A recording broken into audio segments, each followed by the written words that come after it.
Ever run a race going backwards? This is the story of the 5K that felt more like a half marathon and that I really don't look forward to ever again. I'm walking backwards for Christmas across the Irish Sea. I'm walking backwards for Christmas. It's the only thing for me. And it's time for another unbuckled bumpy ride with your guide, the stark raving LEAN-atic himself. I'm Jim. Let's jump right in again.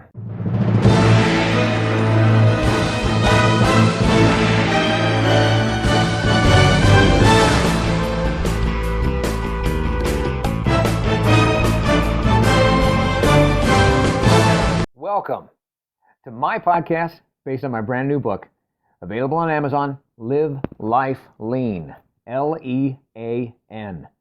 It's a year-long guide to gratitude and our daily grind.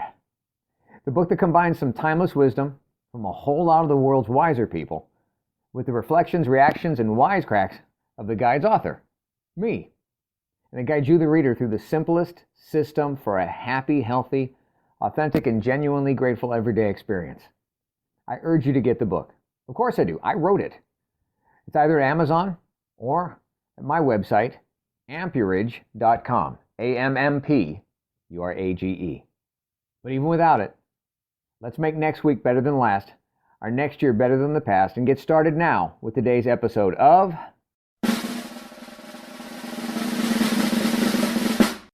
Ever heard someone talk about looking backwards? You know, things like how hindsight is 20/20.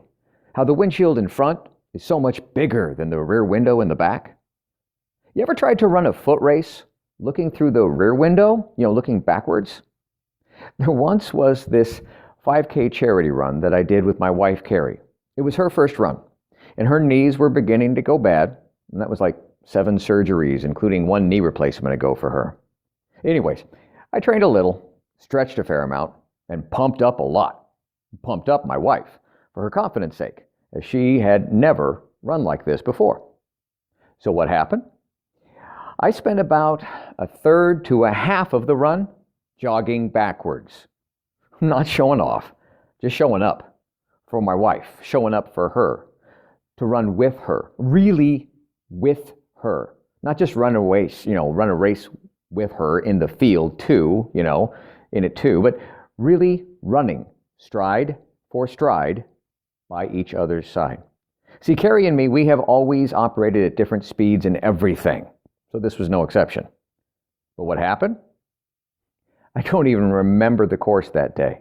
I do remember her face, her effort, her moments of, I want to quit, and her moments of, I will not give up, her moments of, just go on without me, and her moments of, don't you ever leave me. I remember that face moment by moment. They say we don't remember days, we remember moments, and day to day, our daily grind is just made up of moments. Here's the thing. After my bass-ackwards and very awkward 5K experience that day, running a lot backwards because it kind of slowed me down and I could stay in touch with my wife, the next day my calves hurt, actually for the next couple days, bad. I mean, like I had tried to Michael Jackson moonwalk to the moon and back, wearing RuPaul's drag queen stilettos. I was sore as all hell the next couple days, more sore than she was, more so than her. I never knew at the time how retarded anything could really be, how held back things can become when I did them spending too much time looking backwards and not looking forward to where I was headed. See, I hadn't trained to do the race backwards. Why would I? I mean, it's not how I wanted to run the race, but I wouldn't change the outcome of that day, not for anything. I wouldn't change the memory of that, sharing it with Carrie. My ego, today, still wouldn't change the story that I forever get to tell of how I ran nearly half of the 5K backwards. Mostly, I wouldn't change the lesson I got. That man, that woman, that humans, we're not meant to try and get somewhere forwards by spending too much of our time doing it looking back. Good lesson. I wouldn't risk losing the lessons that I got that day. Like I said, though I didn't train to learn lessons, I didn't train for that specific outcome, because I didn't train to do that terrain bass-ackwards. Why would I? I mean, it's not how I wanted to run the race. And yet, this time of year, near the new year, why do we keep looking and focused on our rear? We're not just being asses about our asses, but about our assets, what we have that we can rely on, our chief asset, which is ourselves, running forward, not moron walking backwards, trying to get up ahead, up there, but focus still back there, way behind, where we've already been. That kind of windshield versus rear view mirror kind of stuff. With the new year just ahead and so much to look forward to, we can hope that this next year is just not the same as last year, or we can hope for what it specifically will be, not just what we wish it won't be again. But see, that takes faith, that takes chances, that takes risks, and that is what rewards. Risk versus reward.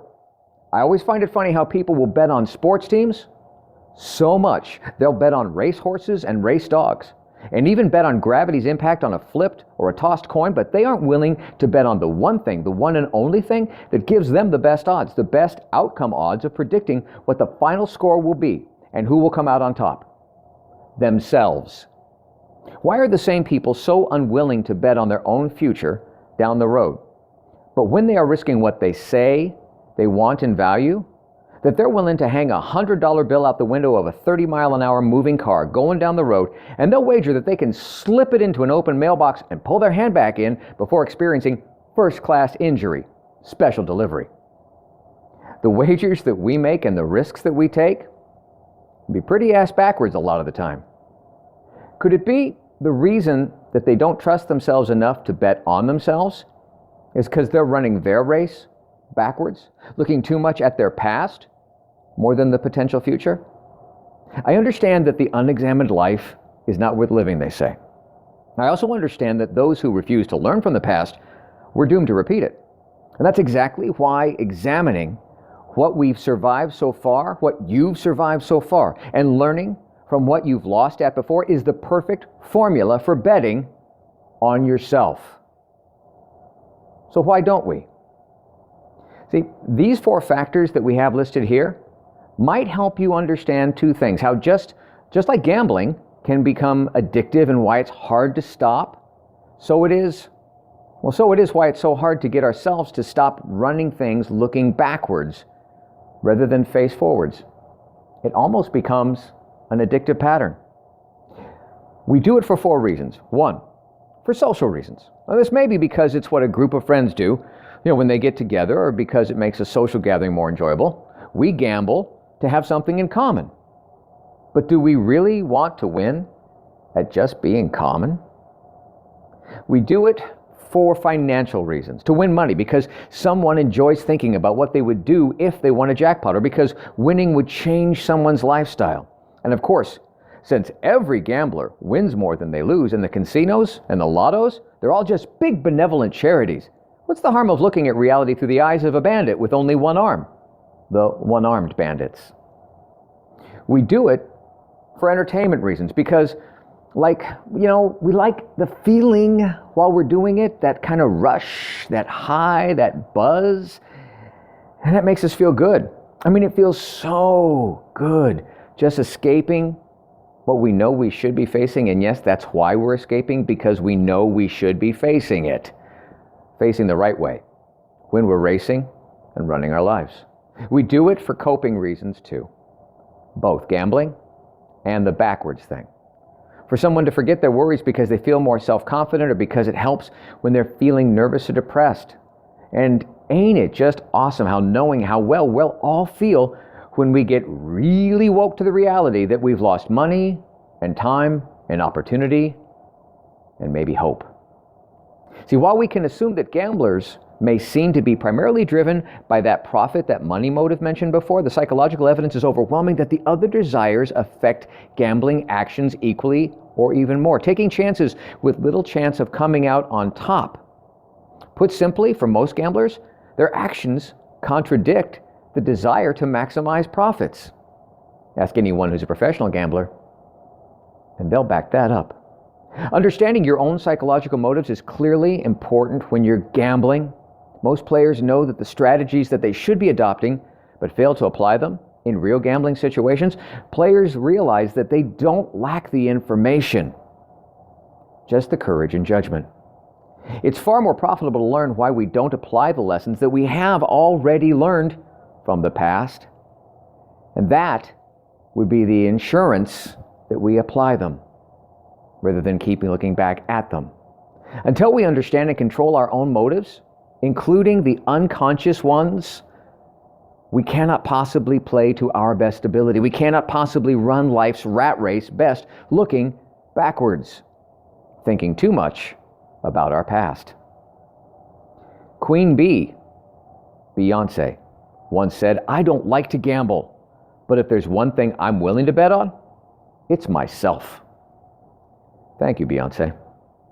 This coming year, this next month, next week, is that how you would plan to run things, run your events, without just getting run down and run over? Do you plan on looking more backwards than forwards? Because whenever, and damn it, I mean whenever, you find your brain stuck in a gear and stuck in the grind, still asking, why am I that kind of guy? Why do I still fall instead of fly? Why? Or why should I even friggin' try? Well, if that's really what you find yourself doing, then that's the kind of training that you should be doing. You better train to just keep experiencing that kind of pain. If so, go ahead and put on RuPaul's stilettos and start learning that moonwalk. But if it's not how you would choose to plan your path, is that a gamble that you're willing to continue to take? If an athlete said that they were going to do everything backwards without specifically training for that, would you bet it all on them? If not, why are you willing to risk it all on that way for yourself? Backwards. Ask, isn't it time to take off the wrong shoes that don't really fit you? Quit looking the wrong direction and double down on the best thing that you've got in this world, the only sure thing, you. And now, let's go all in on some more words of wisdom from the Live Life Lean Guide itself. Today's entry from page 118.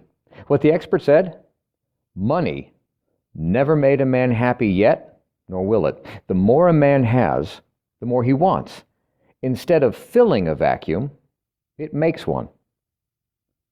And what the guide said about this? Well, that really sucks. Get it? Sucks? Filling a vacuum? So what do you think about this? Other than the fact that my jokes need to get better. Using the Live Life Lean guided system, what have you learned recently that's new? What have you earned? That wasn't just handed to you. Earned, not won. Where are you adding to the world? It's not just about you. Now, be grateful for all of this. Reflect on it. Respect it. But before you navigate somewhere next, please do the sure thing. Like, subscribe, and share to show you care. Thank you for listening. I hope you're enjoying your copy of the Live Life Lean, LEAN guide. Enjoying it almost as much as I did creating it. And if you don't have a copy yet, go on over to ampurage.com or Amazon and get started today experiencing the amazing power of knowing every day is literally yours to be grateful about. And you need never feel unfulfilled again. I'm Jim Hall. And until next time, good health, God bless.